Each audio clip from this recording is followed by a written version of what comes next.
specialization. My name is Maria Papadopoulou. I am the head of TALOS Lab and project manager of the TALOS-AII for SSH project, the Horizon Era Chair project. Here with me, there is Professor Ellen Katsarou and the Era Chair himself, Professor Christophe Roche, and also the PhD students from RT1 and RT2, candidate doctoral students, Rachel Milio and Melissa Benthofen. I hope I'm pronouncing it correctly. Berthofen, and TALOS research assistant Rafael Yanadakis, also other colleagues and students, members of the TALOS community. And I would like to present to you Dr. Dimitris Billianos, who is an NLP expert, and who is going to talk to us and lead this hands-on workshop on text analysis and processing. So the floor is over to you. Okay, thank you. So I'm going to start with the, we're going to use the Google Colab environment. So the first thing that we're going to do is I'm going to share the link, and you have to open it on your browser. I'm going to share it on the chat. And you have to make a copy. So what we're going to do now is go on Google Colab and explain what happens and what we're going to do. So the first thing that we want to do is to upload the files that we're working with. So in order to do that, we will first install the PyMuPDF library, which is a popular library for working with PDF files. Okay, so this is what line 2 does. The exclamation mark at the beginning is because we're using the Google Colab environment. If we were doing that on our computer, it wouldn't have the exclamation mark at the beginning.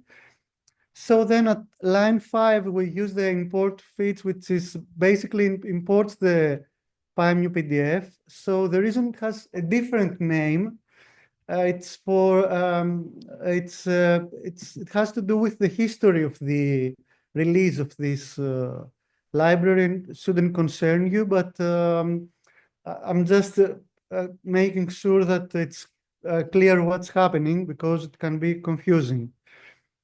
And we also import the files from module from Google Colab to be able to upload our PDF files, since they are located in our computer. And what the line 9 does, it just prints something to asks us to upload the two PDFs. And then what we basically have is we're using the files upload to open the dialog, where we're storing it to uploaded files. Let's say it's a variable. Okay, so what we're going to do is press play. Can you see the play on the top left that okay, great. Enlarge it, even though people at Zoom can enlarge. Okay. Maybe take up for people who are here. For people on Zoom, it's not that much of a problem.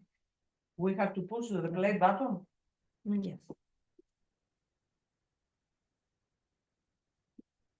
So can you see now the prompt below the block that asks you to choose files, a dictionary, hopefully, because what we want to do is we have two files that we're working with. This is another complication. We're not working with a single file. We have two files. So we're going to create a dictionary which will use the keys as the file names will be used as the keys, and the value will hold the extracted text. So we're starting with an empty dictionary. So that's what line 4 does. And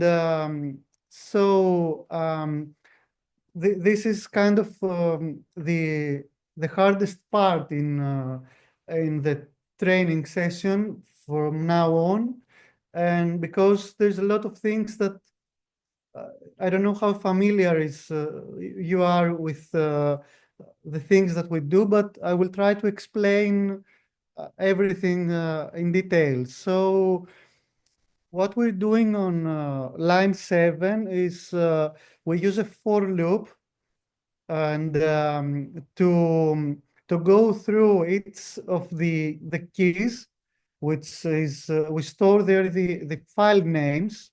We said that we will use the keys as file names.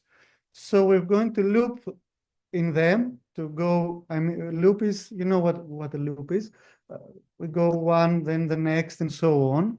This is what line 7 does. And basically, then in line 8, we create the PDF text that you see, which is we will store there every time we initialize it. This will be empty because we have two files, and when the first file we will store there everything we want, the text from the first file, then we will store from the second file on the same variable, which we're calling PDF text. So we want to start clean at each time. And now on line 11, we're using the feeds to open the PDF files so we can read them. Okay. And we will create then a loop inside this loop to basically get each page in the PDF files. Okay, so and what the line 13 does is it just every page that it gets, it will append it on the PDF text until it is completed. So once this is completed for the first file, we will do the same for the second file. That's why we have a for loop. And all of this will be on the PDF texts that we set at the beginning, line 4, as a dictionary, which will hold the file name we will use as the key, because like I said, we have two files. And then everything it stores in the PDF text in its iteration, it will store it there on our dictionary, PDF texts, plural this time. Okay, and it will use the file name as the key for it. And the last part of this block, what it does, it's basically, since we're working with a PDF file, but it's always a good practice, even if it was a text file or basically I'm most used to work with TXT files or CSV, which are comma separated files. And it's always a good practice to check that everything in our extraction process goes as we hoped, because sometimes things don't go as expected, especially with PDF files. So I'm going to press play again.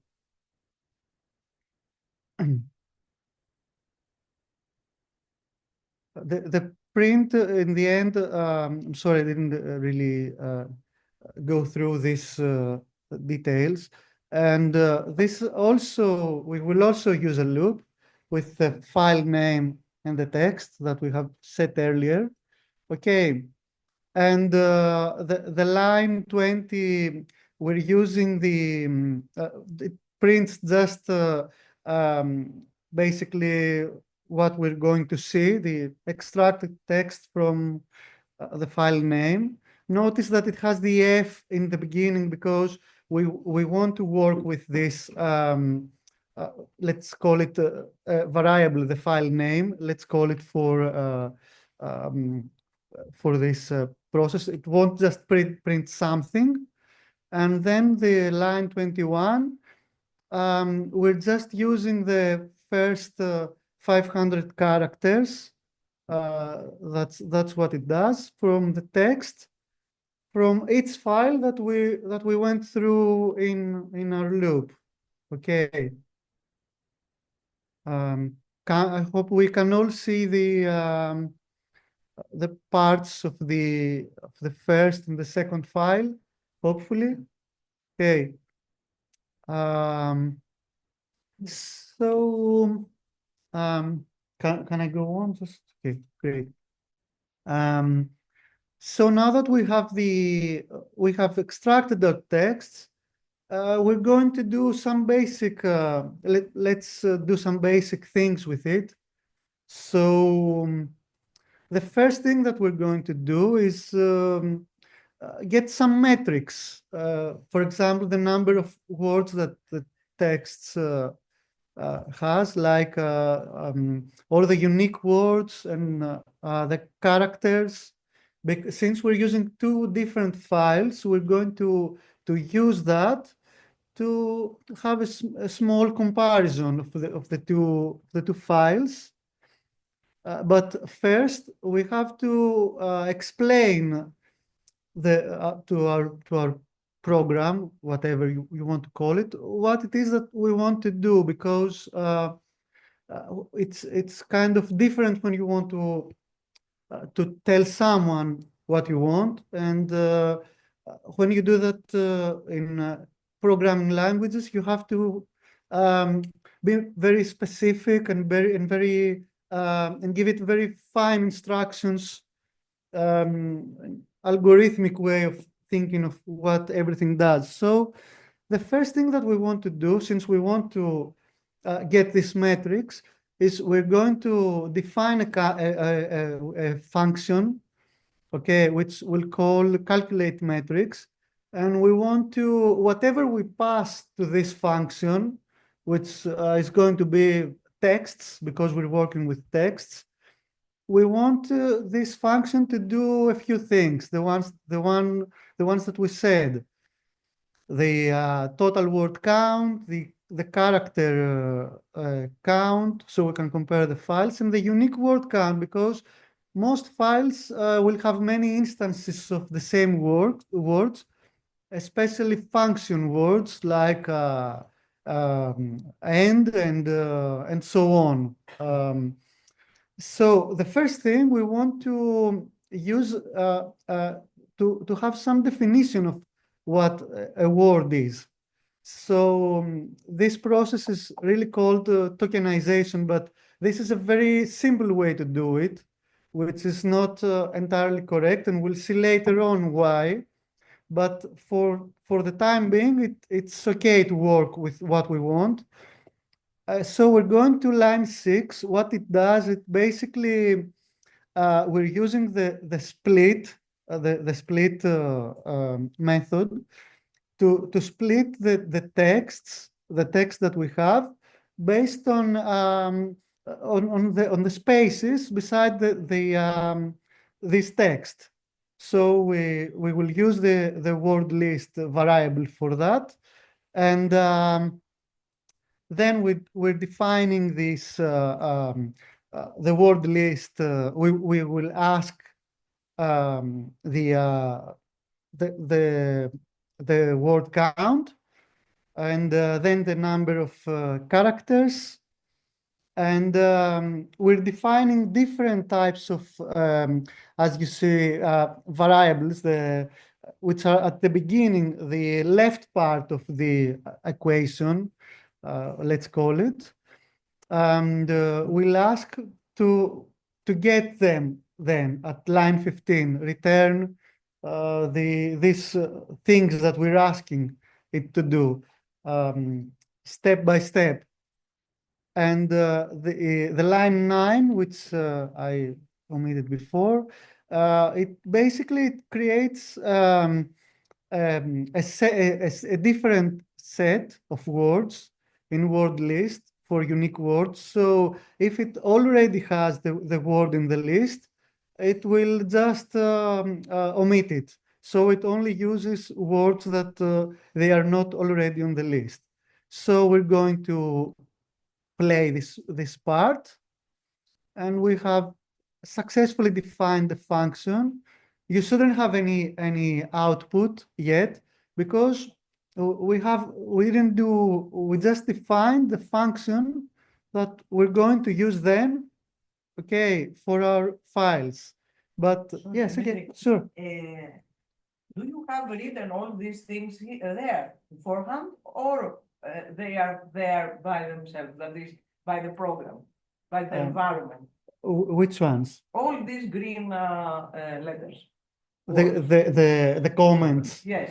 I have yes, I have written. They do not. They do not You exist put them. there. Yeah, you put them. There are some ways to have some commenting semi-automatically by using, for example, ChatGPT or such models, and it's a good idea to use them. Just make sure to check them, because LLMs hallucinate sometimes. Yes, it's a and make very mistakes. yeah, it's a known problem. So it will save you like 80% of your workload, but you will have to you have to confirm everything is is okay. Um, So I hope you're all following correctly. Like I said, this is the hardest part, because we're doing a lot of things ourselves. We're not importing much libraries and so on, which automatically will do things for us, like we will mostly do tomorrow, which we will be working with some toolkits. So now what the next part does, we will use this previous work that we did, the function, okay, for our needs, for our texts. So we will use first in line 3, the comparing text metrics, just something to make it more nice to see what we're going to see next. And we will also work similarly with, like we did before, we'll use an empty dictionary again, which we'll call it metrics. And we will have the file names again as the keys, and the metrics will be our values. So we're going to use again a for loop on line 6. We're going to iterate through the file names and the texts. Okay. And then we will use our function that we defined earlier, the calculate metrics. And what are we doing here? We are passing to this function whatever it is that we want to pass it, the text in the files that we are that we iterate in the for loop. Now see that what we're doing, it's I have started to define very carefully the steps that I want to solve my problem, which is to have the metrics for this file. We have to start to have step-by-step way of thinking. So we are making then an inner dictionary where we store the metrics based on the different file names, and so we can work with with its files, okay, and so then we need to print this our results. So I'm going to press play. And sorry if I forgot something. In line 18 that you see the F print and so on, this N, it's for the new line, to start from a new line when it outputs what we're asking. I have to apologize for things that I may miss, because there are a lot of things I'm trying to explain what they do, and it's not always easy. So how we all do we all see the output for this part? Okay, so basically we can see that the first file is the elementary school. I don't know if you all have the same. The one file is yeah, it's they're not equally sized completely, but so what we're going to do in the next part, it's just we aren't doing anything different, just to have them side by side to compare. So it's easier for us to sometimes to work with when we have some sort of columns, especially when we work with more files than two. So in this case, we will again first we're going to use again the file names for the to get the metrics, and what the next part does, line 6 up to 9, is we're just creating some basically a better looking, better formatted column headers and so on. Okay, which it's easier for us to read. And I'm going to play this part again. Yes, yes. What is the difference between words and unique words? What are the unique Okay, words? unique words is we are creating a list from the, for example, if you have the word ke, which appears very often in most texts because it's a very, it's a functional word, it won't count the different instances of this word. It would count it as existing only once on our text. So in the words, of course, words are many more than the unique words, because many of these words, like in the verb to be, or and, or they appear then, and so on. They appear many times on the text. There are some models actually which predict how many times each word and the next, the frequencies of these words. But let's not get it. It's called a zip flow if you want to check it sometime. But I'm not going to give much details because we need to move on. And so we're just comparing side by side. So what we'll do next is see the frequencies of these texts, and we're going to use the counter from the collections from the Python collection module. From the to count the occurrences of the words, because the main idea here is and we'll see then what we discussed a little bit about it now with the frequencies of the word. But the main idea is we expect some words that appear more frequently in some texts to be very important for this text, if we exclude, of course, function words, which we'll get back to that later.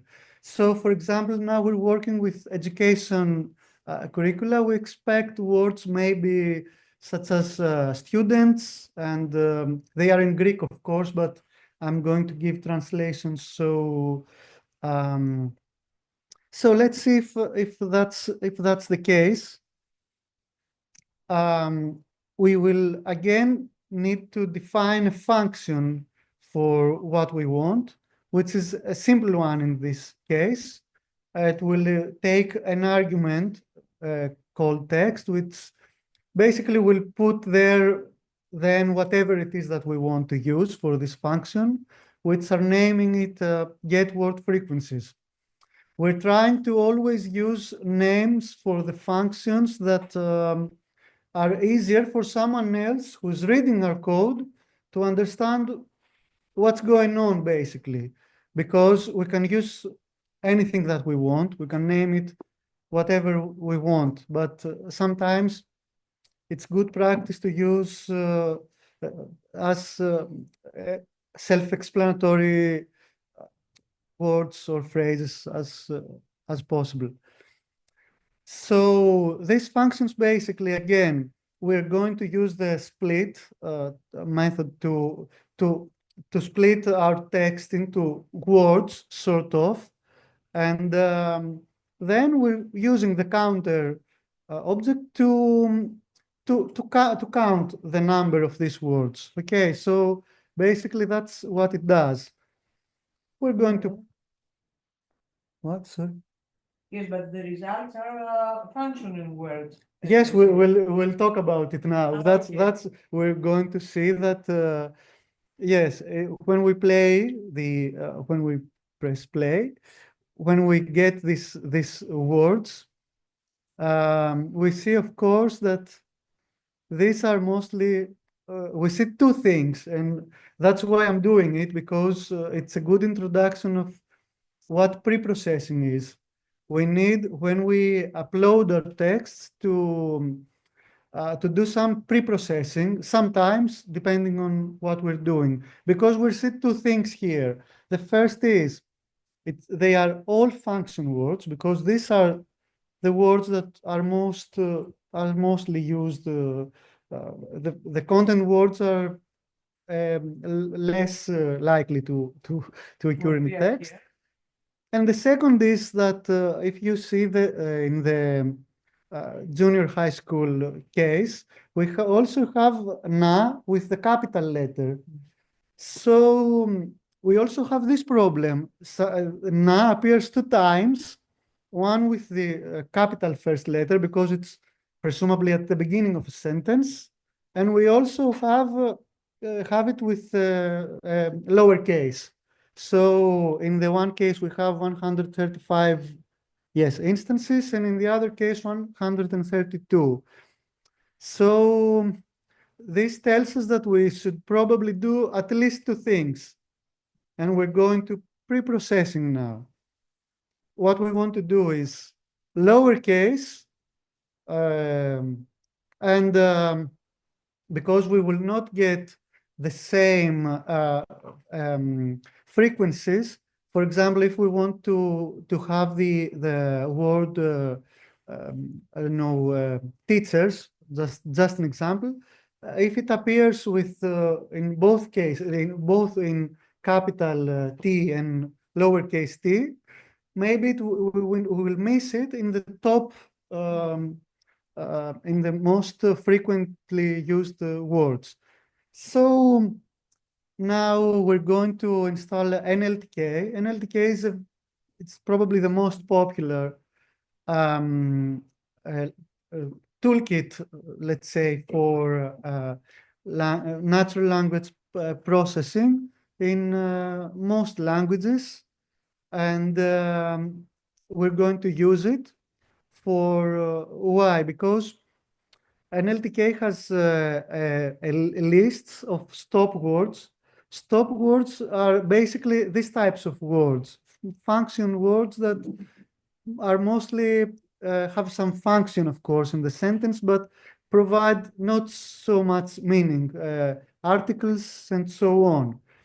Now, it's important to note that in some cases, we really want to keep the function words in our analysis. And for example, sometimes in authorship attributions, sometimes they will help us get the author, because its author has a unique, let's say, how can I call it, fingerprint. And this is not usually based on the content words. It happens subconsciously from these little things that we used. I will not get your name mostly from, if I have to choose what is, for example, let's first of all clarify what is authorship attribution. I have a text and I want to find out if it's Professor Katsarou who wrote it, or me, or anyone. So the thing is that I can use some words to maybe have some different, how can I say it, different register. We use different language in different situations. You will not use the same language on a court, on the classroom, and with your friends. But these small words, you have no control. You do it subconsciously. So this is just what we use to get the author sometimes.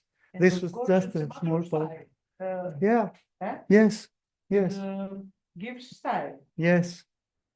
But it happens mostly subconsciously. It's not something that you have so much control. You have control if you will use this or that word, but note how many times you will use from, or to, or I. It's really fascinating for me. So this was a small parenthesis. So then in line 11, we're downloading the stop words. Now you may ask, why are we downloading it if we are also importing it in line 7? Because we are importing so we can work with it, but we need to download the specific list that we're working. And we're setting the stop words for Greek, because in this case, we're working with Greek data, and we want the Greek stop words. We don't want the English or any other language. But the thing with these lists is that they're usually incomplete because they're made for the general case. And we want to make sure that we add some of them that we saw in a custom stop words, and we append it on the list that we have of our stop words. So what we're going to do is we're going to store them in the custom stop words variable. We're going to add a few that I saw earlier, like this, apo, and so on. I'm not sure which one of them are in the NLTK's list, but I'm going to make sure they exist. And we're going to use we're going to update this this list. And now we're going to use a function to lowercase our text, so we can normalize our text and have the same instances, for example, of na or whatever that we're using. And we're going to filter this word, so we remove all this noise for us in this case, that are all these function words that we don't need for our analysis this time. And so this, So what this function does, first we're going to use the lower method.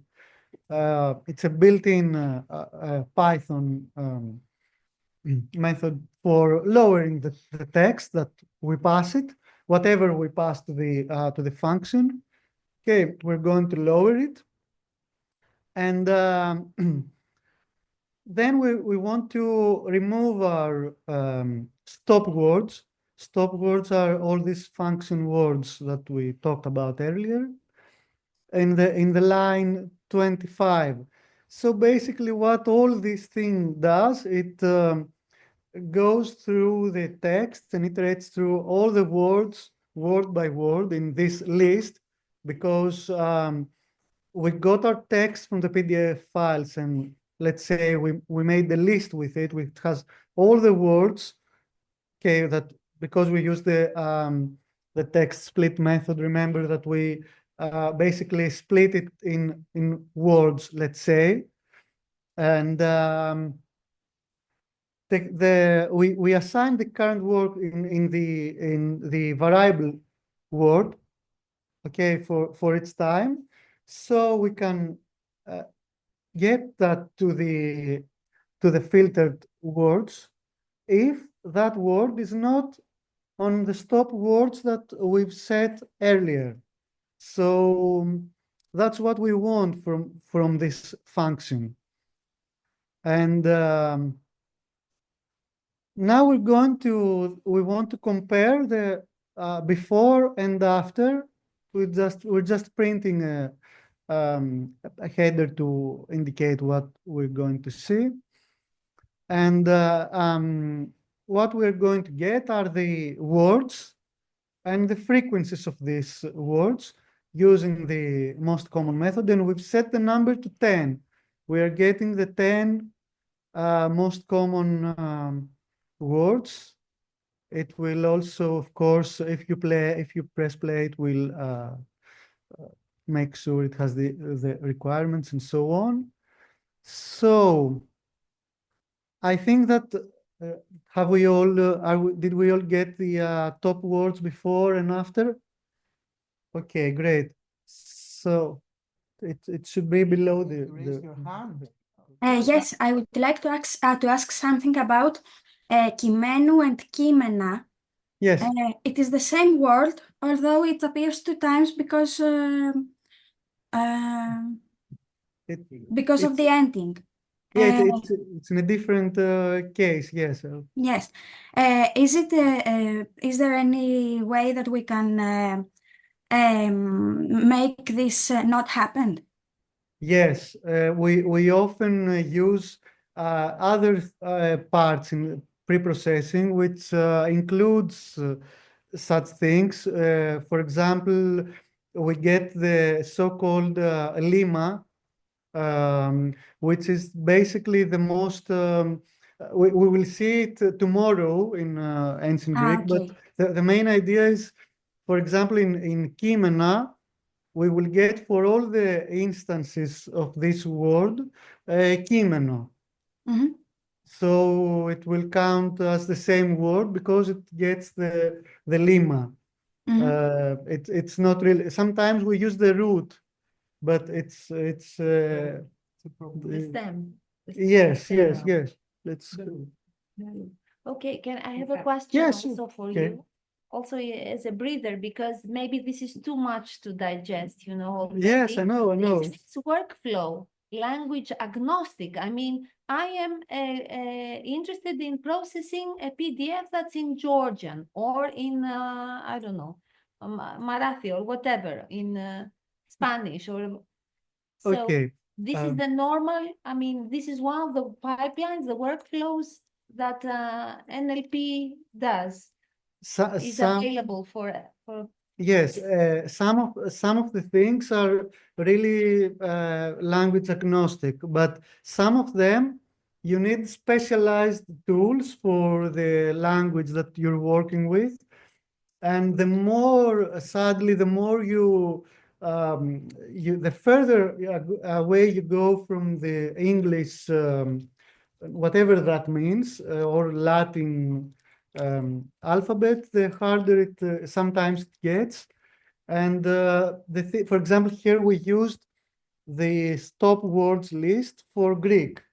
So someone has created a basic a list for Greek. This kind of lists exist for other languages such as Italian or German and so on. And the thing is that this is harder, the harder it is for minor language. So in the case of Georgian, for example, it could be harder to get fewer resources. yes, there's fewer resources, and you could not have so much support. But in major languages that are used by many people, like English or Chinese or Spanish, French, you have more tools to work with, and it's much easier because a lot of this, especially with LLMs, you need a lot of they cost a lot to train these models because they are very big. They have a lot of parameters, billions or trillions of parameters. So a lot of processing power is needed. So sometimes it's hard to work with them, even for researchers that want to work with. Visualization is a major thing in major part in this in presenting our work to others. So here we're going to mostly use libraries which thankfully others have already done for us what we want to do. We are not doing many things by ourselves, and we are going to use matplotlib, which is also a very popular library, as well as Seaborn. And we often use this sort like PLT or SNS, so we don't use this whole name in our code. And the thing here, our logic is pretty much the same as it was before. We were going to iterate over the PDF files, and of course we're going to call again the preprocessing because we want to have a bar chart with the preprocessed words. We're not interested in the function words. And what we're going to do is we're going to use the counter again to have the numbers of these words. We are getting again the 10 most frequent words. And what line 13 does is it separates these two parts, the words and the frequencies, because we want to plot them. So we need to have this separated, these two things. And the lines 16 through 21 basically are used to create the bar charts, to visualize the words. And this is what basically does is we are setting the size of the figure, and we are choosing the colors and the titles and so on. These are I'm not going to get into much details because these are pretty much you can get them in the as it is and modify them according to what you like, and there are very clear instructions on how to work with this with both Seaborn and Matplotlib. So I'm going to press play. And we have a nice bar chart, or two actually, because we have two files. And we are just doing that so we can present them easier to someone else. And the last thing that we're going to do in the visualization are the word clouds. I have to be honest, I'm not a big fan of word clouds, but many people use them. So that's why I have also included this part in this training. And I have to admit that they give a nice, with just a view. If you go below, you can get a little bit easier what the texts are about. Okay, so the bigger the text, the letters, the more frequently they are on the texts. So we are going to use the word cloud library for this task. And again, the matplotlib, we're going to need it because we're working again with visualizations. And basically, we are again, like before, setting some the parameters for our for presenting our word clouds. And then from the line 12, we are also again looping through the texts, and we are of course applying the pre-processing that we already did before. And then at lines 20 through 27, we again apply some very basic parameters for this word clouds. And I'm going to press play. Again, I'm not going through much details here because these are basically just setting parameters of what it is that you want to do with it. If you go through the documentation of these parts, the word cloud and so on, you can change them based on your preferences. And a lot of things are really about width, the height, background color, and so on. The only complication here is that we have two texts, so we're using a single image for both of them.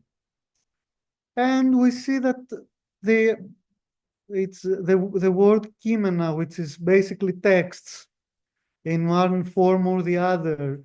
In one case, kymena. In the other case, it's kymeno is a genitive case in Greek, means of the text. And kymeno again, it basically dominates the word clouds. So even if we know nothing about our files, we can understand that texts are probably important for whatever it is that our files talk about. We can also see things like lexilogio, which is vocabulary, lexion, words of the words. That's what it means. Logu and so on. There are a couple of function words like oti, ena, which is one or a, depending on whatever it is that it's talking about. And if we have no questions, I think we can go on a little bit. We are going to get then our the most common bigrams. So bigrams are basically we're talking about n-grams, of course. In this case, we have tuples of words like two consecutive words. And what these words do is what this thing does, or trigrams, we can use 3, for example, it's a variable. We're going to use 2 in this case.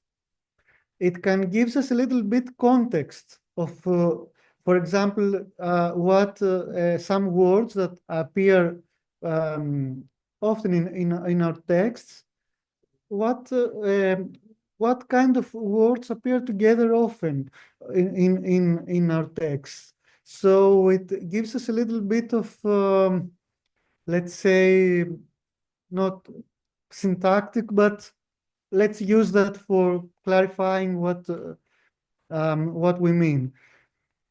So again, we are going to, we're just going to import n-grams from the NLTK library. So we can work with, we're going to use bigrams, but we're going to use the n-grams from an LTK. And again, we're going to use the counter from collections because we want to count, of course, these n-grams. And at line 5, we're going again to define a function for that.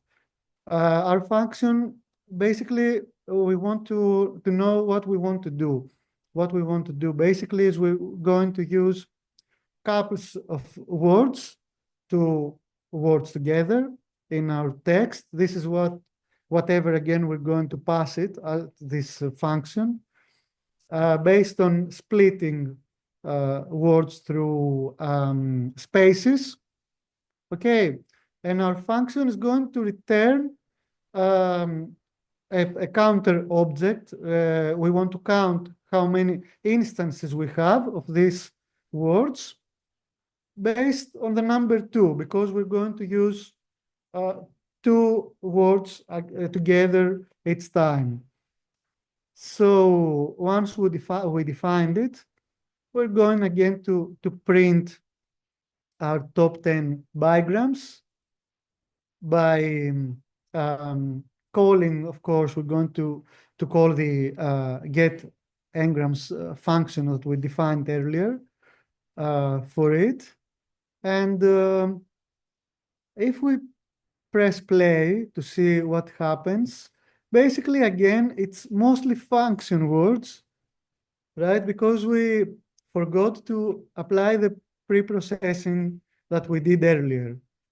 So there are a couple of exceptions, like logotechnia archaea, which stands for archaea, means it talks probably about ancient Greek.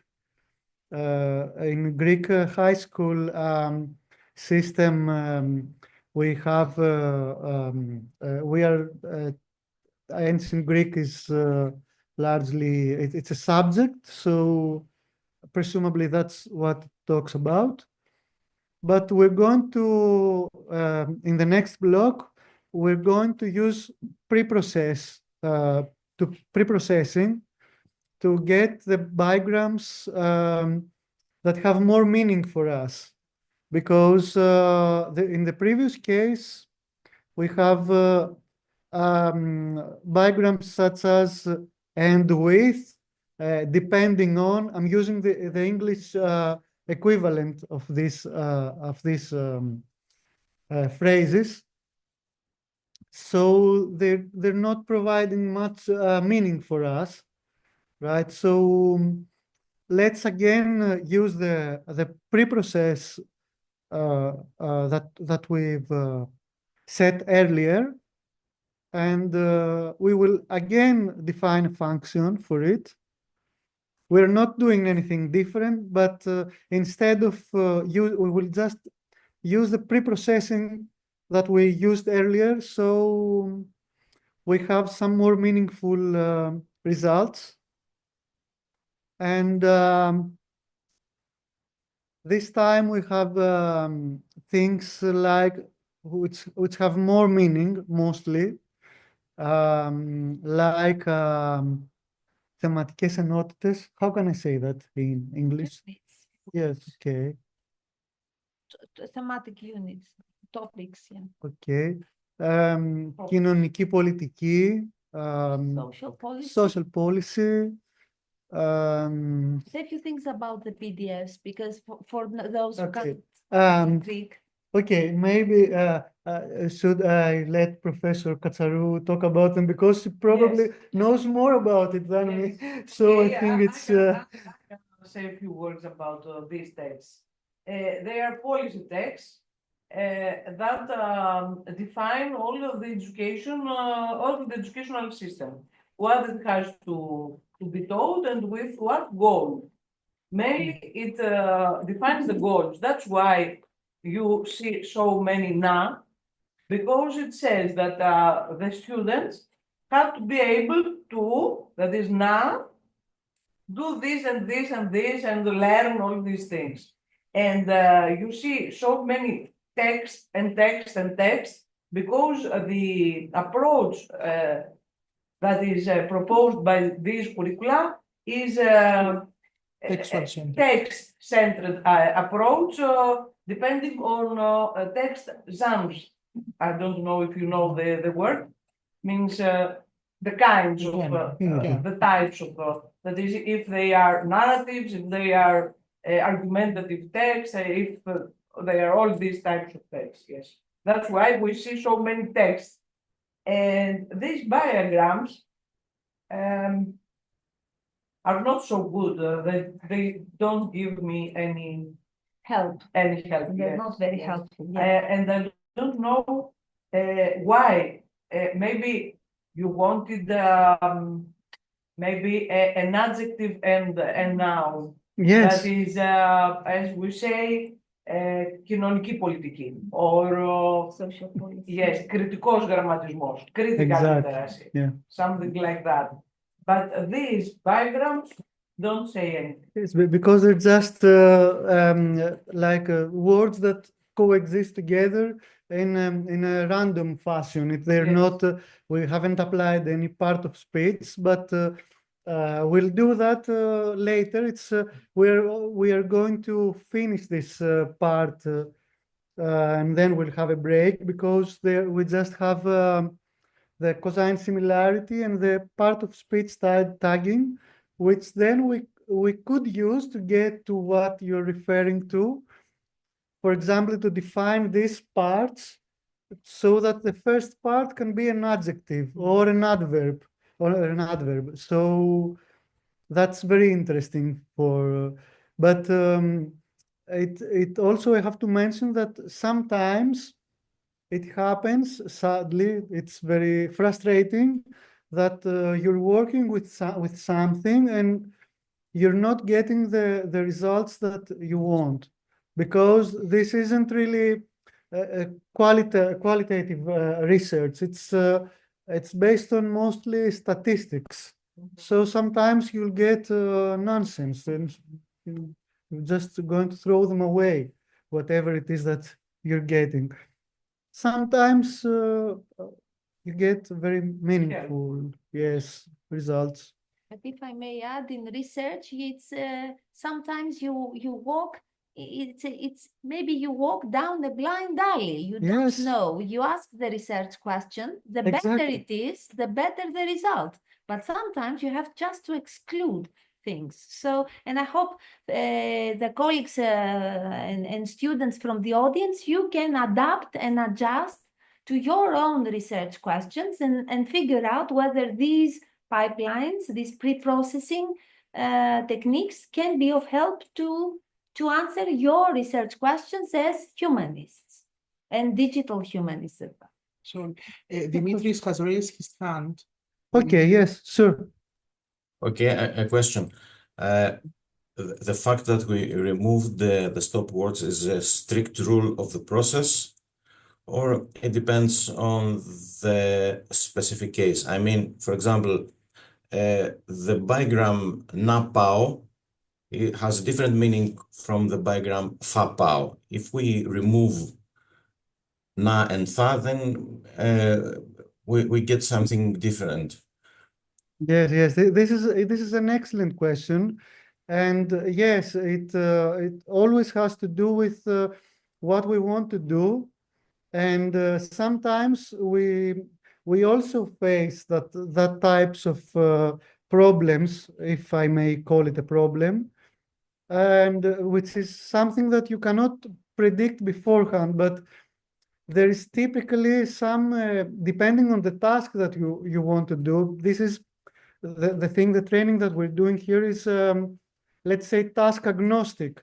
But if we're working with a specific task, such as authorship attribution or semantic, whatever, or sentiment analysis, that it's what I did in my PhD, there are more strict guidelines on how to proceed with the stop words removal or not, because, for example, it's a common practice to throw away punctuation, but in sentiment analysis, for example, exclamation marks may have some meaning on what you want to do.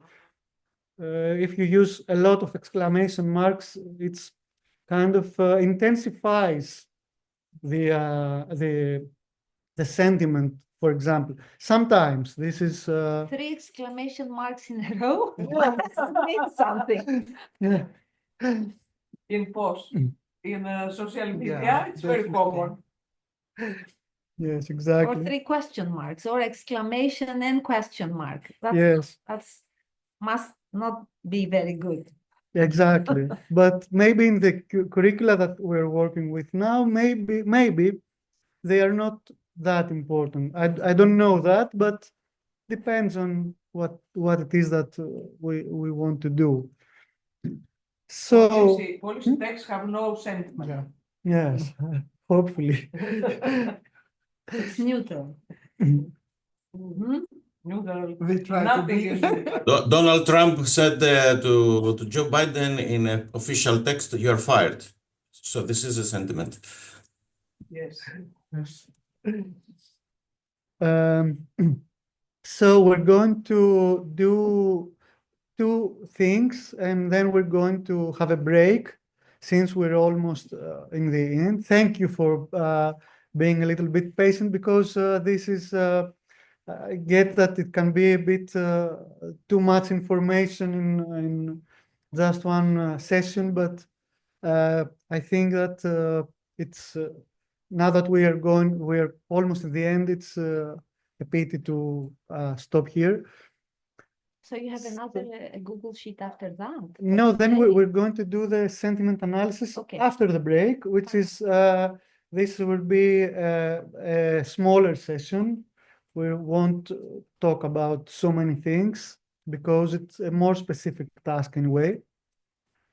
So what we want to do now, we want to basically compare the 2 texts in simple terms to see how similar or dissimilar they are.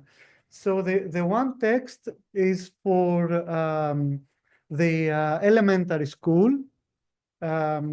ages up to 12 years old. I'm for those who aren't familiar with the Greek educational system, and the others are 12 years old through 14. So we want to, in this task, to see, let's see how similar or not they are. We expect them to be a bit similar because we also saw earlier that some words appear in both texts.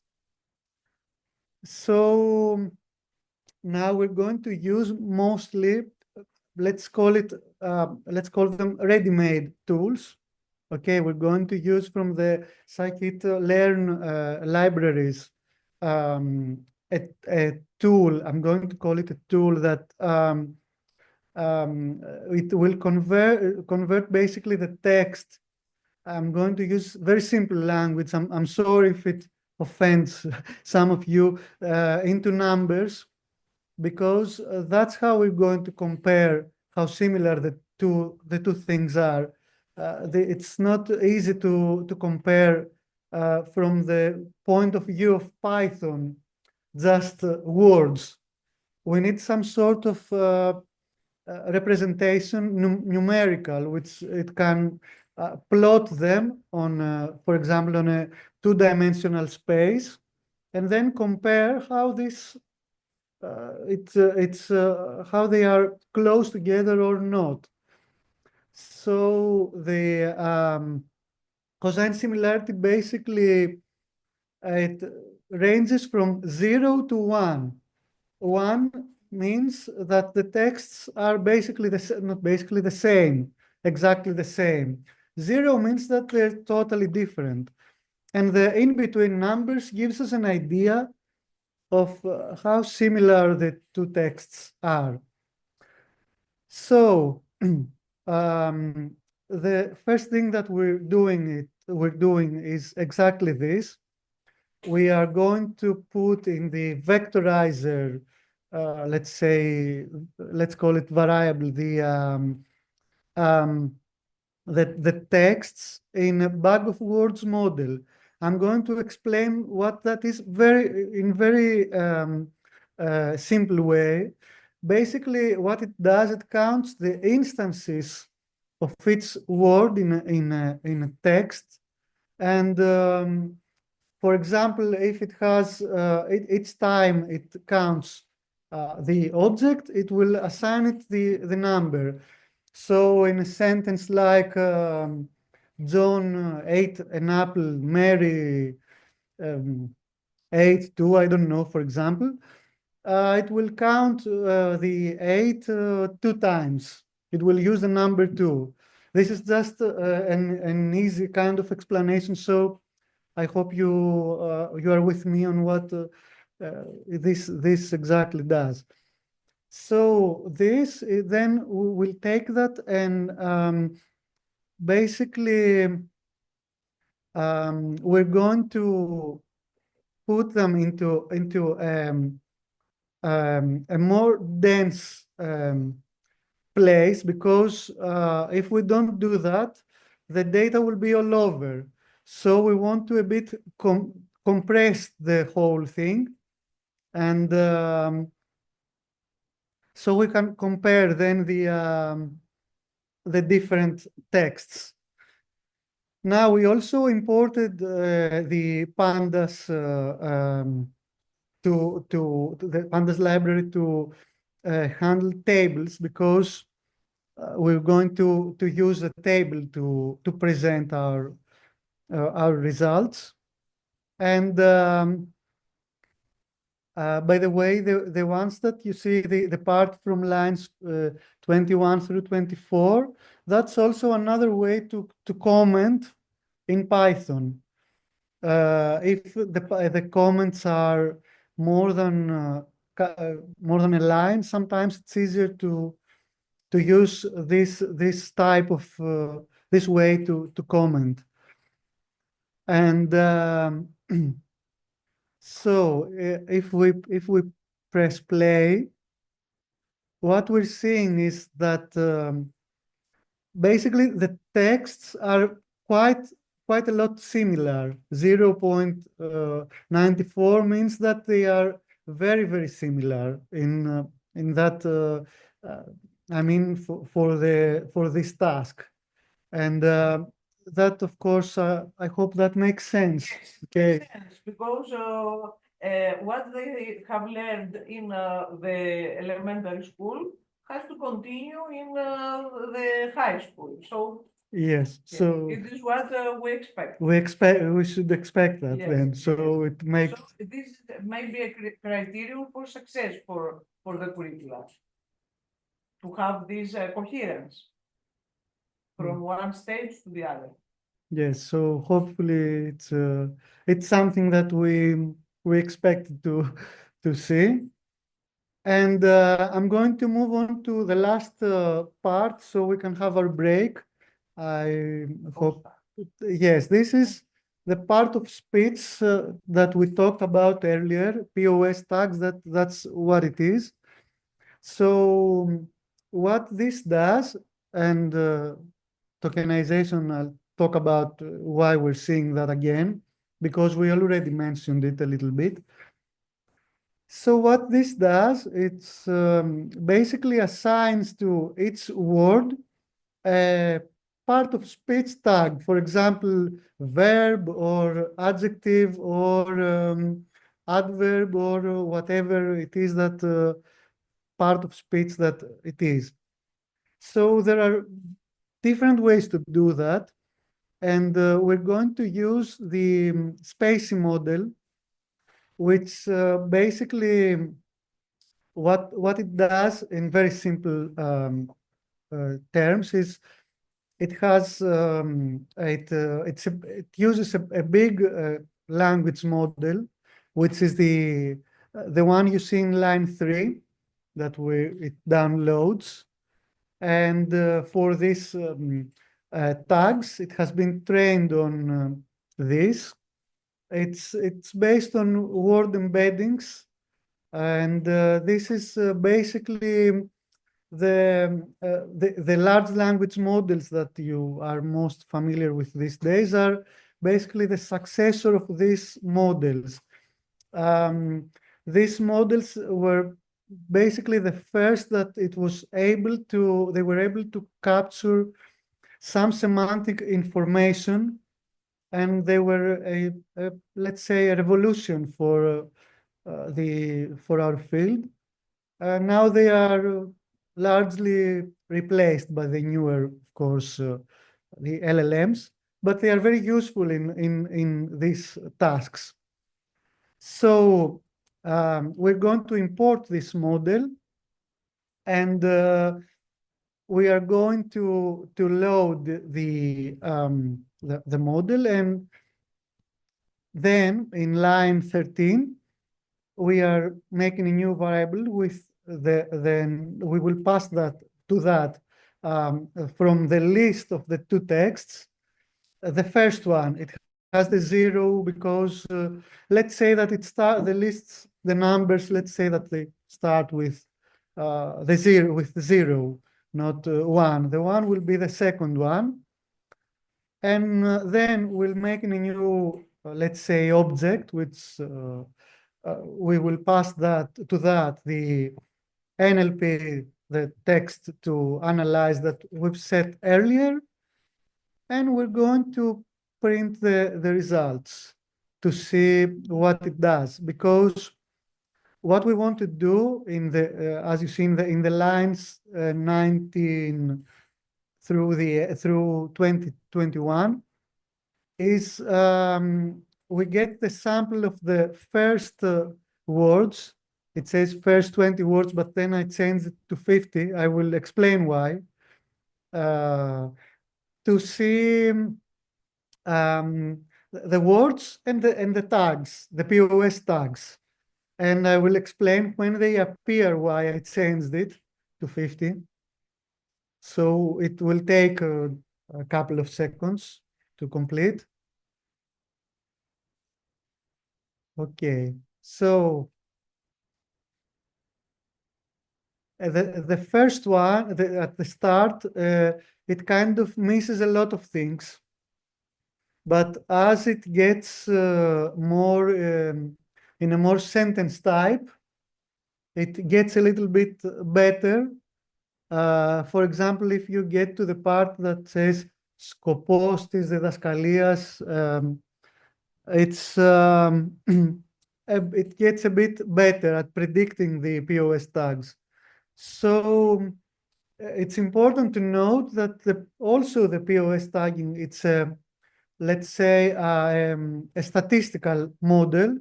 So it doesn't always predict the correct POS tag, especially in languages, a bit minor languages. In languages such as English, they tend to be a little bit better. They are not, of course, again, always correct, but they are expected to mostly work fine, at least in English. Yes, Sorry. yes, sure. We have a question from Anna So- Maria. Do you have any suggestions on how to process verbs in subjunctive hypotaktiki using SpaCy to get part of speech tags? I have to think about it a little bit because I'm not familiar with the problem, but what I would try to use maybe just a quick thought. Don't take it with a grain of salt. I would probably try to use na somehow, which is I mean, if we're talking about Greek, um, I would try to use the na particle probably with but I have to think about it. I'm not at the time sure how I would. You see, a lot of these problems you decide what to do when you're faced with them. So I'm sorry if I don't have a ready yes answer. It's something that it's a great question, but it's a very specific thing which uh, I would have to think about it. Okay, you And will think about it. I will, And tell us. yes, I will. If you want, please send me an email because I think this is it. It's very interesting, and I'm not sure if someone has studied this thing, if someone has applied it, particularly for the hypotaktiki. So. Anna Maria is also working with social media, tweets and stuff. It's a student of Professor Katsaru. Okay, and That's I great. will put your Yes, yes. email for everyone and also mine. Yes, sure. Anyone, I mean, I'm always happy to discuss these things. I think it's the opposite problem sometimes that people get tired of discussing them with me. So yes, it's okay. So in the next, we're just using the second text in the next block. Nothing changes except the 0. We just set it to 1. So we get the next thing on this list. And it's σκοπός της γλωσσικής δασκαλίας. It says that it's from the beginning, so it talks about what is the purpose of this thing. It's so that students can acquire the basic organ of communication, let's say, the means of communication and so on. So the last thing that I'm going to do here is I'm going to use the tokenization, a real tokenization this time, not the one that we used, we just split into words, because if you noticed in some tasks, for example, it would stick together the words, which makes sense, with things like parentheses or punctuation and so on, because we only used the built-in Python modules for splitting just parts of texts. So this time we're using the SpaCy module for the tokenization, which will hopefully do a better job. Again, it doesn't always work 100%, but we expect to see, for example, the new lines. That's what the N is. Or, for example, some comma, or if you move on I think I saw it somewhere. And yes, we expect them to work better. So sometimes it's better to use the tokenizing tools from SpaCy or other libraries if they are available for our language. So I'm going to finish here to do a full stop. And if you have any questions, this is actually what I did in my PhD. And this will be a not so, I think, hard to follow. It will be more, the hardest part was the first one. I think this one and tomorrow are going to be much, I think, easier to digest. But the thing is that so sentiment analysis is a text classification task. We already talked a bit about classification in the previous session in the sense that we discussed authorship attribution, which basically asks, given a text, tell me who wrote the text. Now, sentiment analysis is an umbrella term, really, which involves many different things. It's in the most simple case, you ask whether a given piece of text, be it a document, a sentence, it conveys a positive or a negative emotion. There are other things related. There are a lot of interrelated problems to sentiment analysis, which are, for example, the subjectivity task. Given a sentence, decide whether it conveys a subjective or objective information. And also, sentiment analysis may include, it can be a binary problem, as in this case, the simple case that I'm referring to, positive, negative. It could be positive, neutral, negative. It could have specific sentiments such as sadness or happiness. There is a lot of research on all these problems. It could involve different aspects.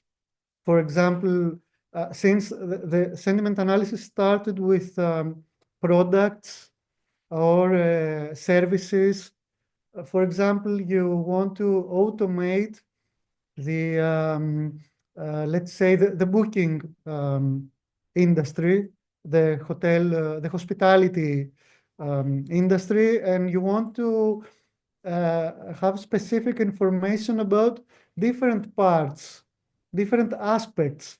You don't just need to find out whether it says something positive or negative in general. You want to know, for example, is the breakfast good? And all of them are part of the umbrella term.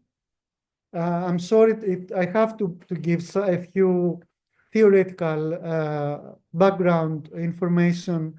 I know this is a practical session, but it will help us define our problem better.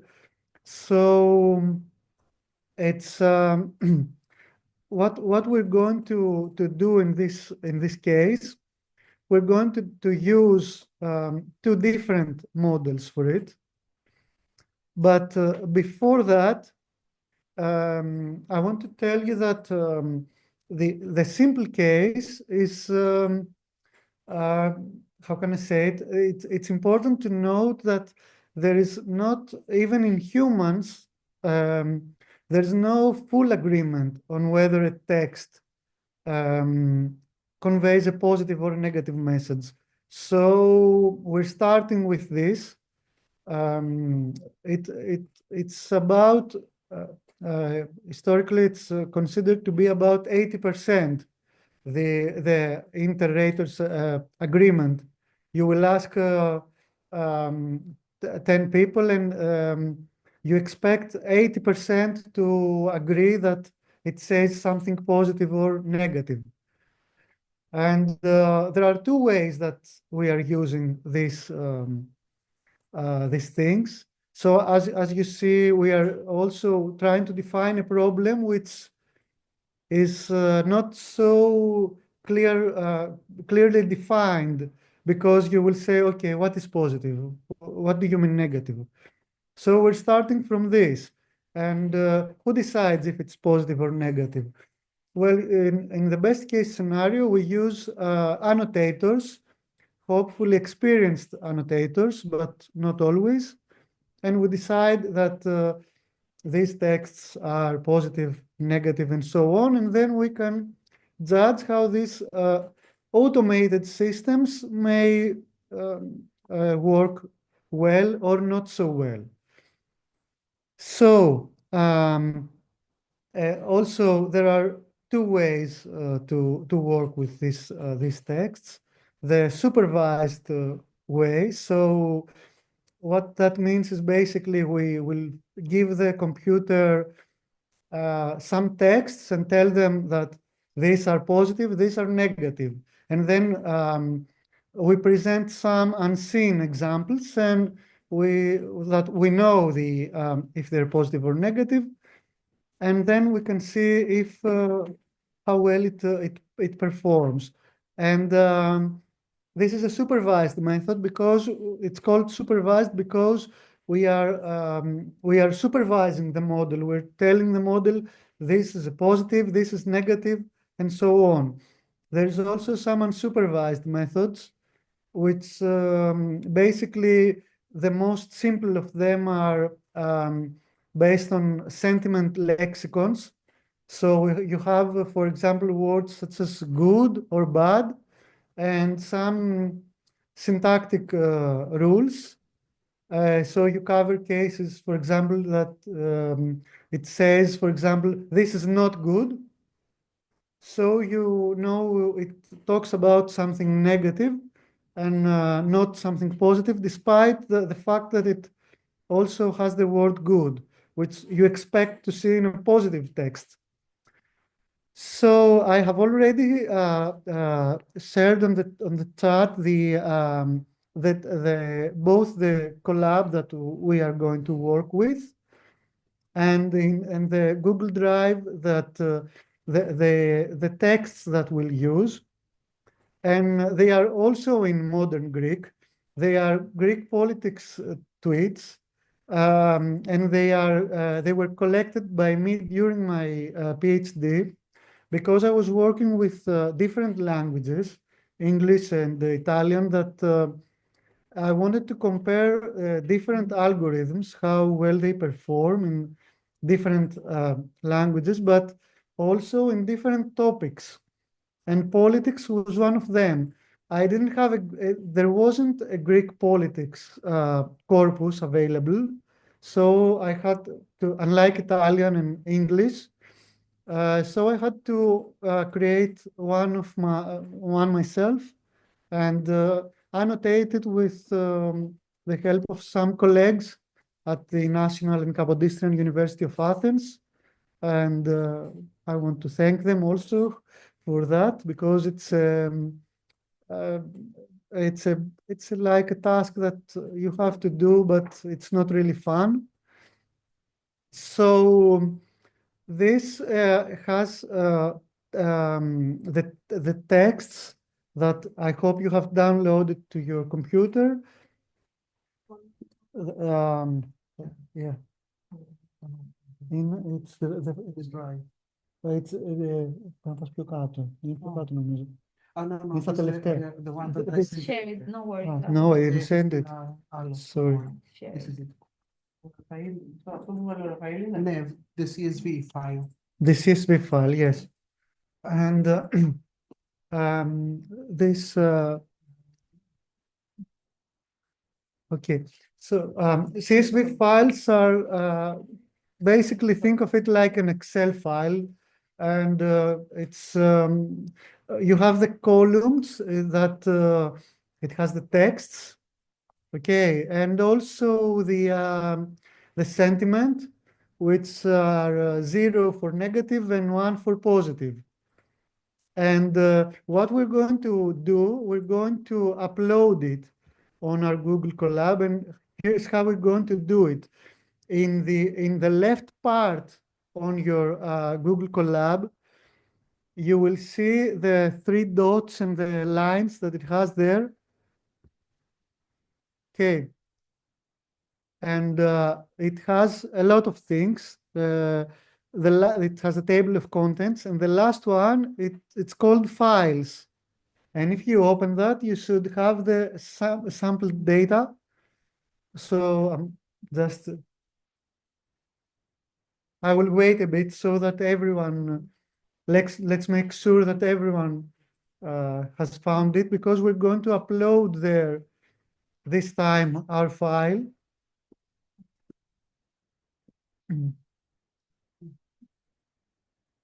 So the participants should download one CSV file called tweets, and the other one is the Google Google Colab. Colab, they will Okay. Yes, you have to first open the Google Colab, Yes. like we did before, but it's a different, of course, notebook. Okay, Is it okay? everyone? And also the participants is everyone who isn't here with us. Yeah, I don't see the list.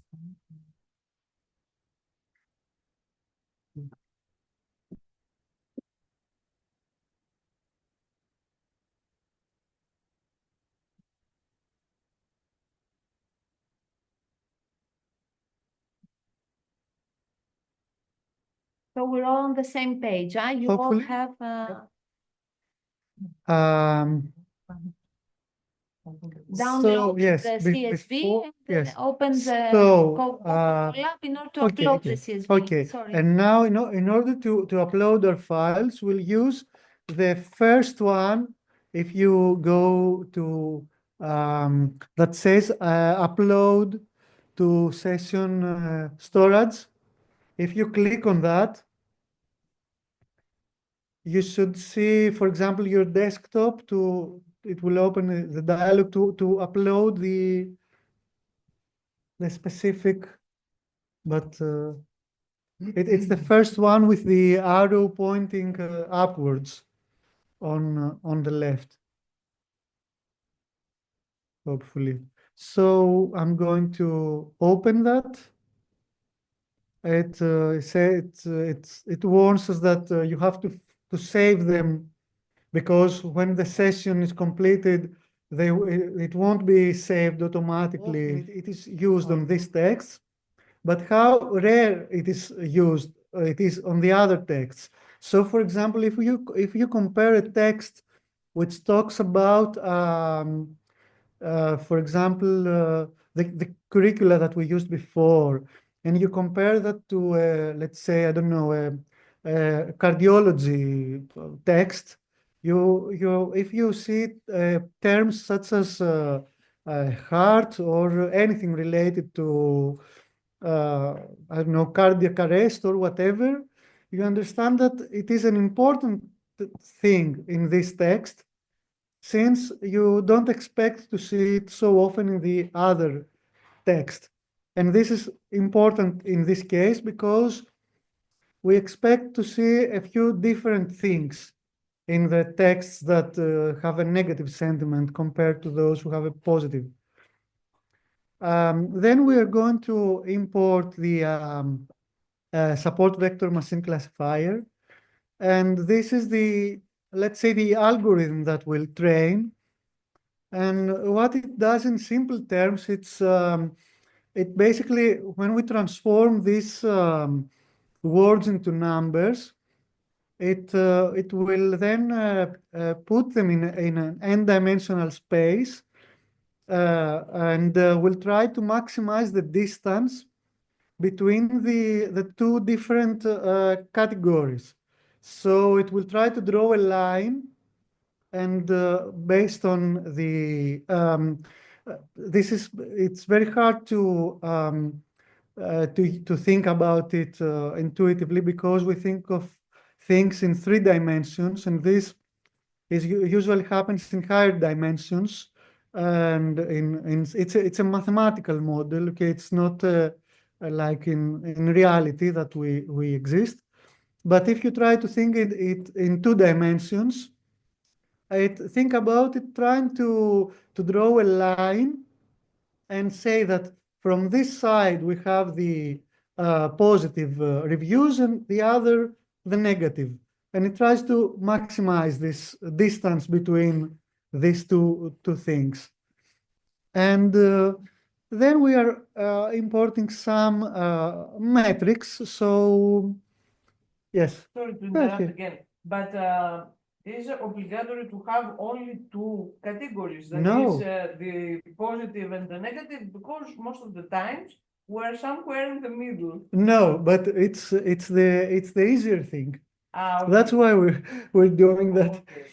Everything when you have a multi-class label, or for example, multi-class you would have if you have different types of sentiments, or in reality our sentiments are sometimes let's say from 1 to 10. Yes. It's a range, and you have to, it's more difficult to prepare data for that. And the predictions also aren't so well. This is, of course, an introductory, again, module. So, but yes, we need usually to work with more fine-grained things like all of this. And we don't really use much this binary classification anymore, but it's you need a lot of work for the rest of the classification. Sorry. And so I hope we have all uploaded our data. If we have, we can see that we can see it on the left side of the screen, and we will use this file, and we will use Pandas, the library that we imported, to read the file.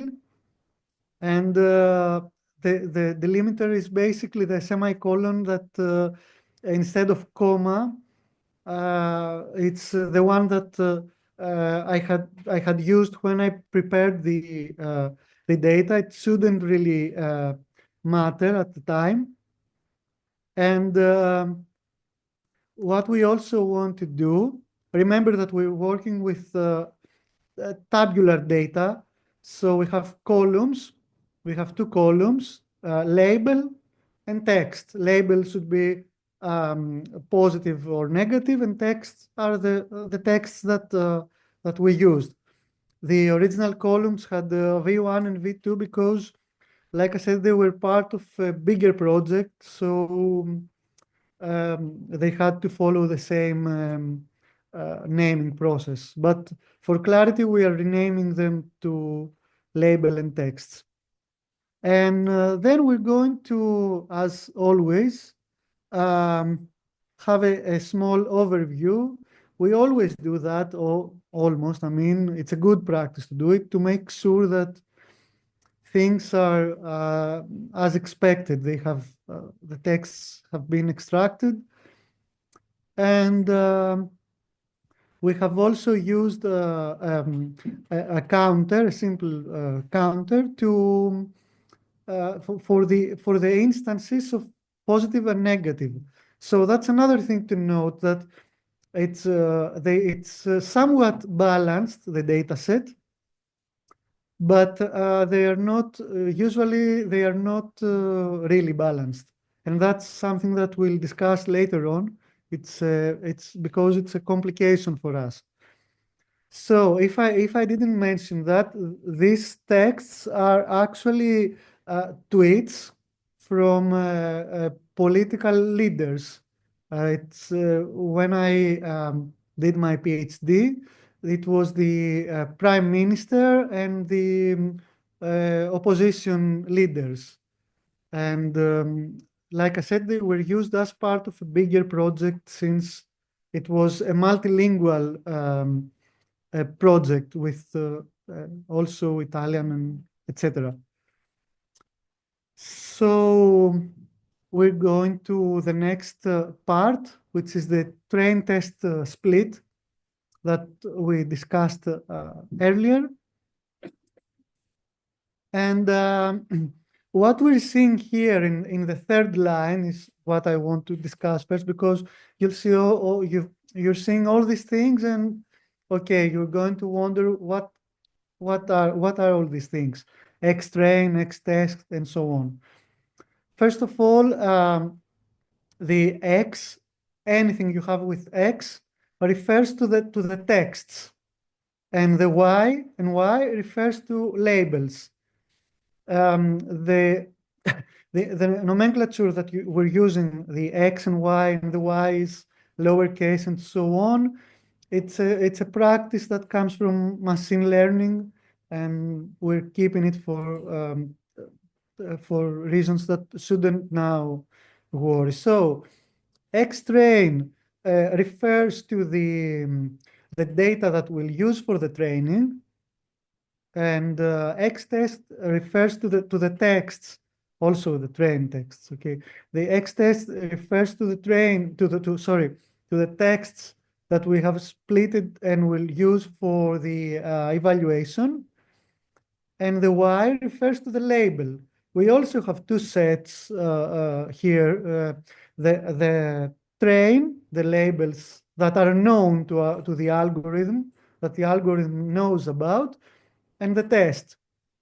These are our the ones that are our target. This is the labels. That's what we are interested in, right? The correct label.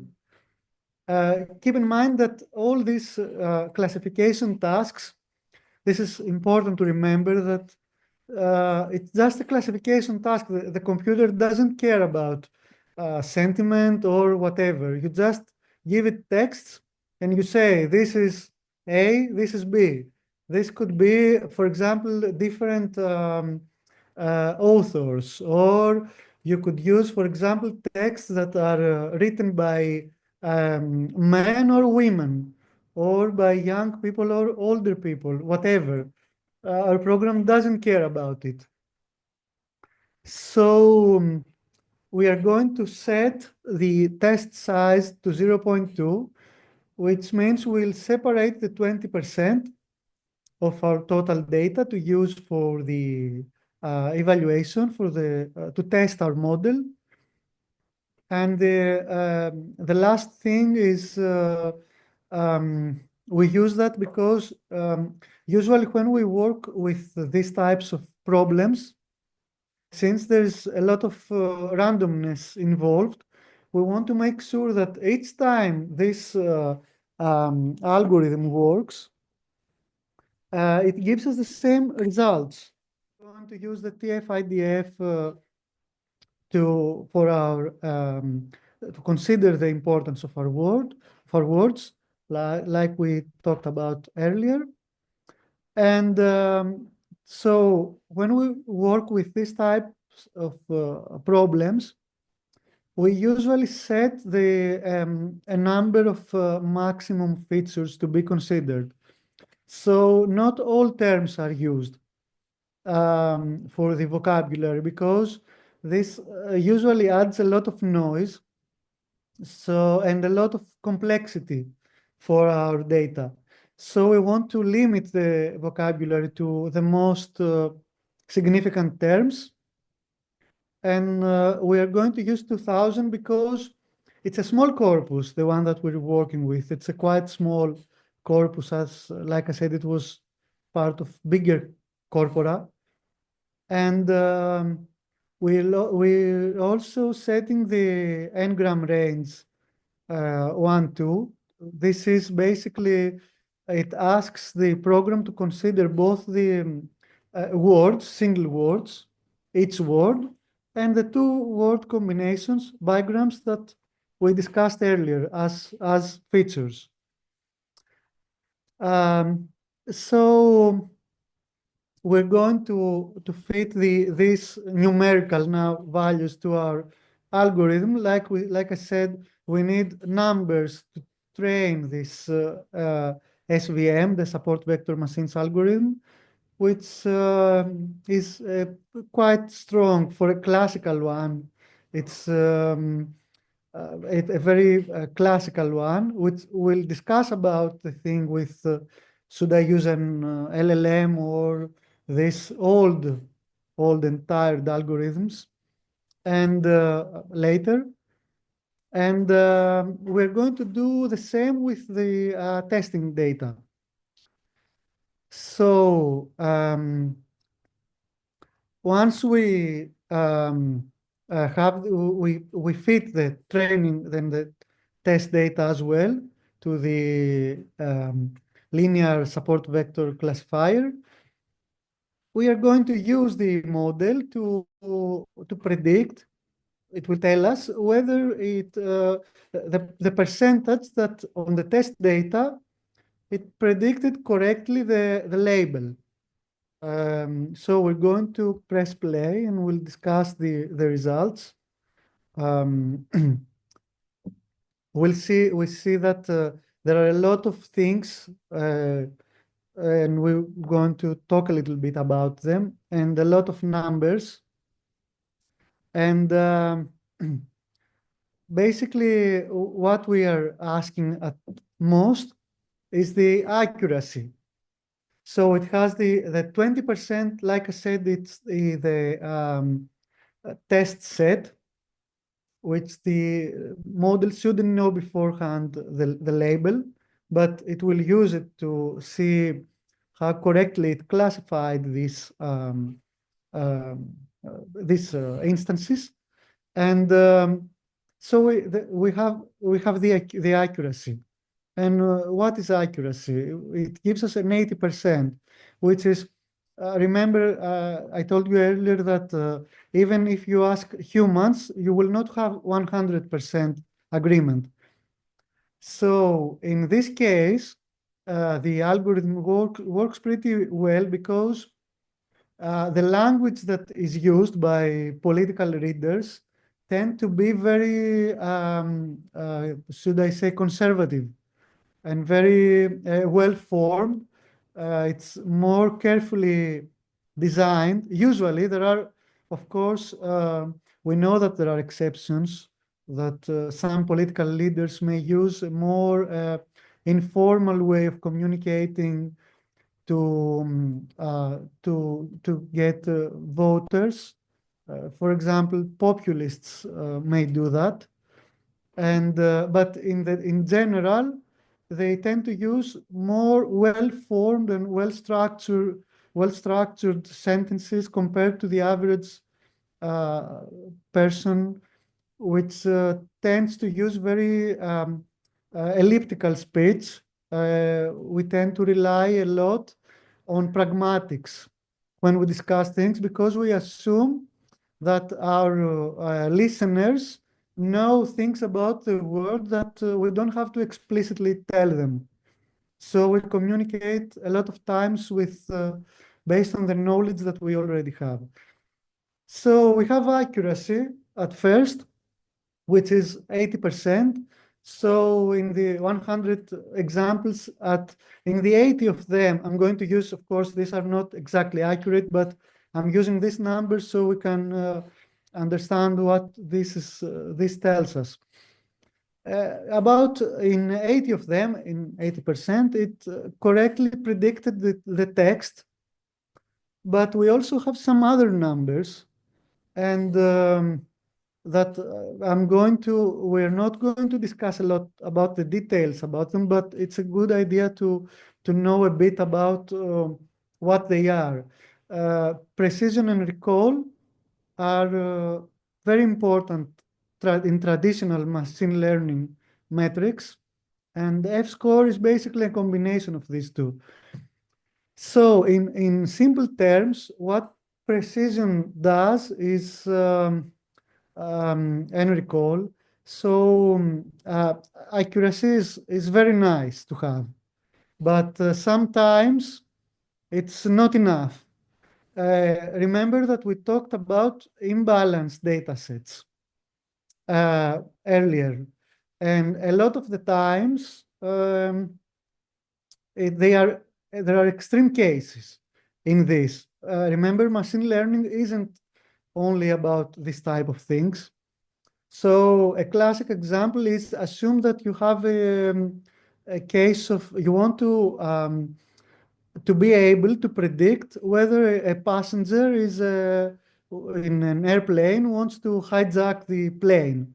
So this is an extreme case, of course, but it's very useful to understand, a very classical example to understand why some other metrics are important. So most passengers, of course, are not hijackers. They just want to get to their destination. And let's say you have two cases of hijackers, and one of them is correctly classified by the system, but one isn't. So what is the accuracy of the model if they are 100? It's great accuracy. You have a very high accuracy, but you have a very high cost if it misses one person. So in simple terms, on the other hand, if it often predicts that someone must be or maybe a hijacker or whatever, you also are going to, a lot of the passengers are going to be very frustrated because you're going to have them to take them away and have them inspected and so on. So these are all important things to note. So in simple terms, what precision is important when the cost of false positive is very high, and recall is the opposite. So when you have, let's give some more specific examples. If you're missing a lot of this, they were supposed to be positive in the analysis, but they are missed by the system, okay, and they are not classified correctly. These metrics will be but for us now you'll say, okay, what do we care about in our task? Well, it can also gives us a view, an idea of what works well and what doesn't. So we can use that to change some parameters in our code. If we see that it's missing a lot of, for example, in the case of the negatives or in the positives. In the case of the positives, we're seeing that we have a 0.77 recall. And if that is to our interest, we can then modify the code and run different experiments for it. So this is the last part that we're doing, and I'm happy because we are also going through the end. We were supposed to finish at 2:30, so we'll have some time to also discuss the issue. And we're going to talk a little bit about classification with an LLM, which will be using the Greek BERT in this case. So what the Greek BERT, basically BERT is an LLM like GPT or all these models that you hear about. It was basically the first of them, which it was created by Google. So Of the Greek language? no, it was created the first one for English, but some we're going to use the Greek version, which is created by the team in the ASOE, in the University Economy and Business. Yes, in Athens.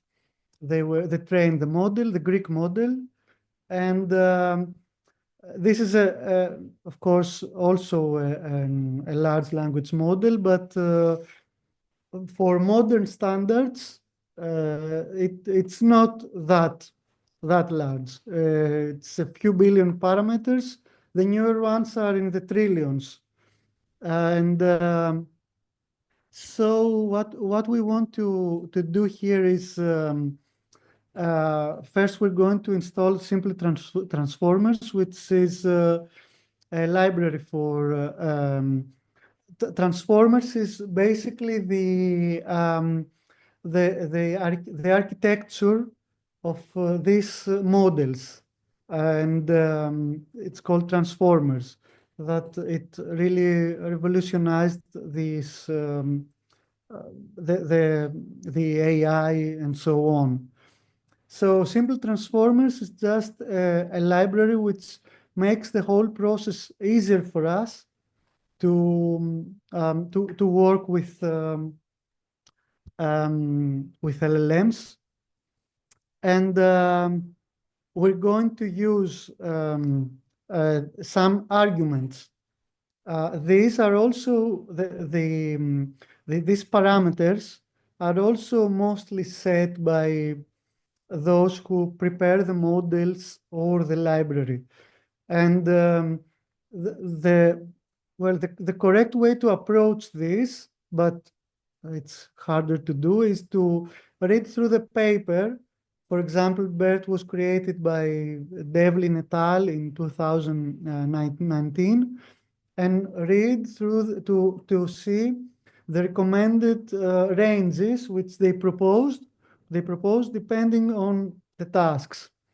So, and you will see that this is basically an extreme way to fine-tune this model. And what I mean by fine-tune is basically what this does is you take the model, the pre-trained model, and you use a top layer on it to train it with your own data. And so then we're going to specify the model that we're using, which is BERT. In this case, we're using BERT. There are others. There are some multilingual models as well, but we're going to see BERT in this case. And we're going to use this one. And this it's the Greek BERT. It has two labels. We're setting the number in 2 because we only have positive and negative. Here comes the part where we discussed earlier about having a multi-class.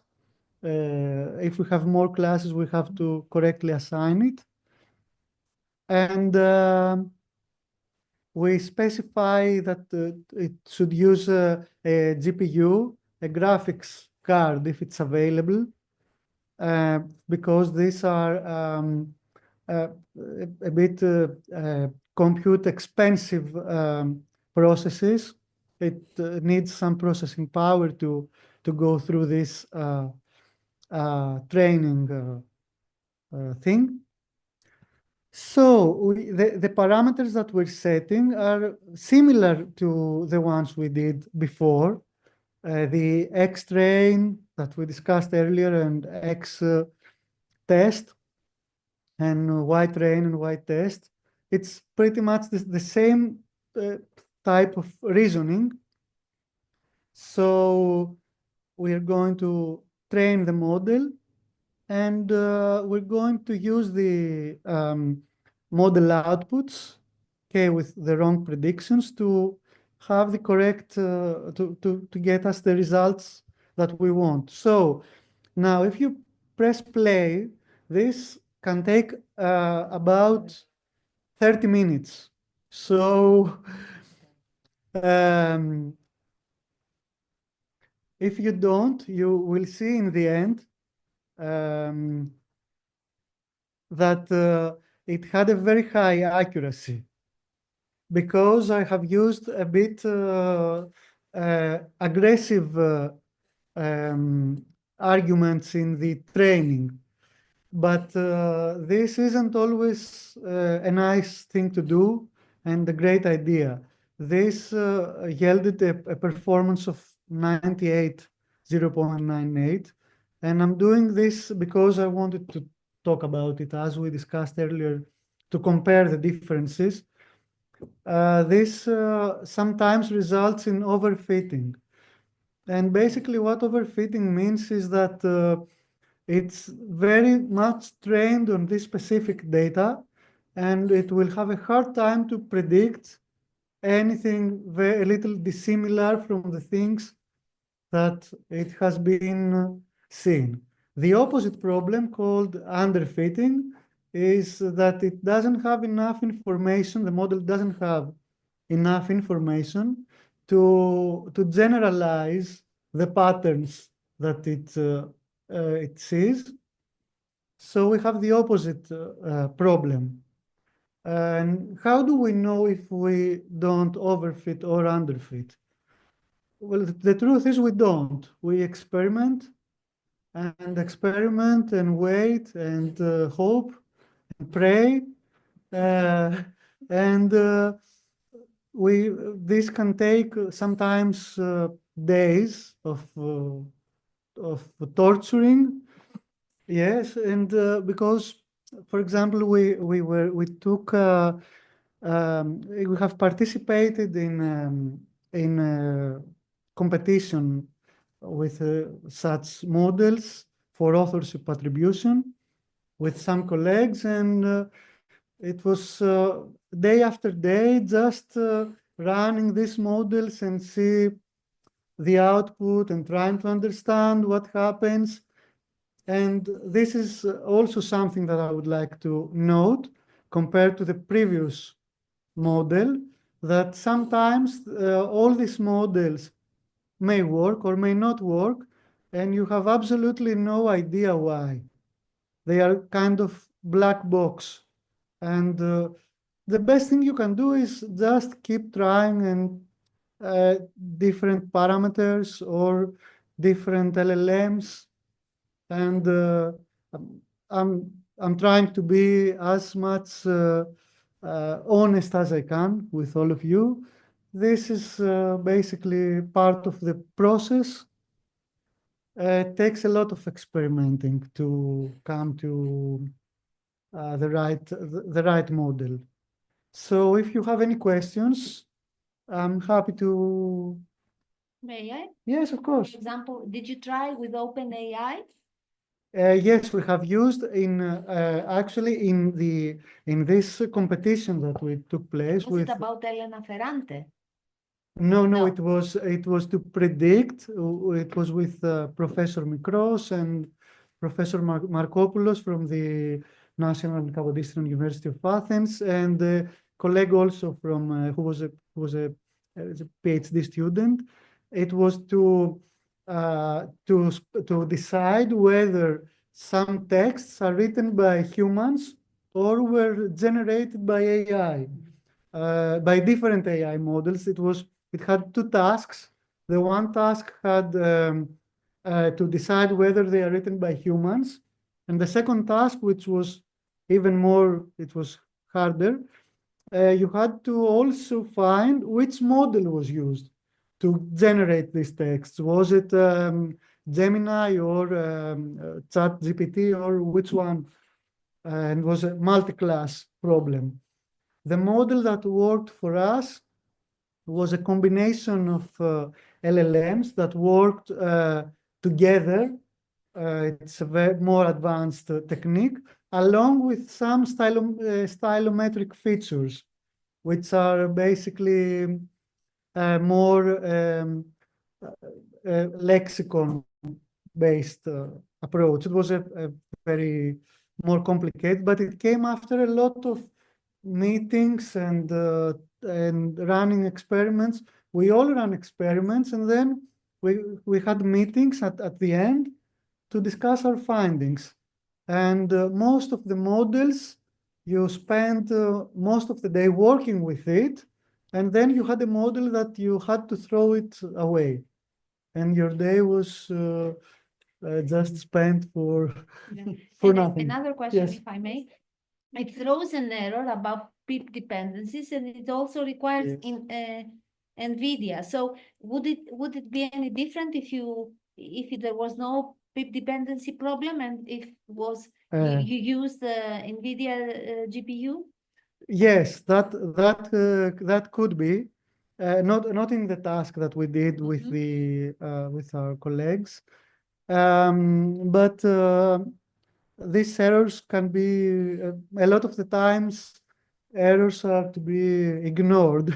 So not always. Warnings maybe to be ignored, but Yes, even errors. sometimes you can. If you cannot buy the If you GPU. if you cannot ignore them directly, you can sometimes set a rule to tell the program to ignore it or something. It's whatever it throws to you, just. And by Ms. Galonaki, does high epoch number demand a great number of instances? What do you do if the data set is imbalanced? Do you have any suggestions? Okay. Um, let's start with the first question, which is yes. Well, this is not necessarily, but according to Devlin et al., you should use 2 to 4. The more you raise the epochs, you get basically better results, but you run the risk of overfitting. So what you should do is experiment to see what works best. You should start with 2, maybe go to 3, increase or decrease depending on your results. I'm sorry to not give clear-cut answers sometimes, but I have to be honest. Sometimes there aren't any easy answers to give. So in the second question, which is what to do if the data set is imbalanced. It depends on the task. Sometimes, for example, in Greek texts, you have to get creative. We have used in the past with my PhD advisor in Greek a method that we created more instances, so it gets a bit more balanced, the data set. But these are inflated we inflated the instances, and there are different ways to do that. Sometimes you may, in languages such as Greek that are lacking in data, we have used Google Translate API to use massively translated texts in Greek to add more instances. Yes, it really depends on a lot of the parameters on what you want to do. Thank you for your questions and for your answers. Any other questions from the room or from Zoom?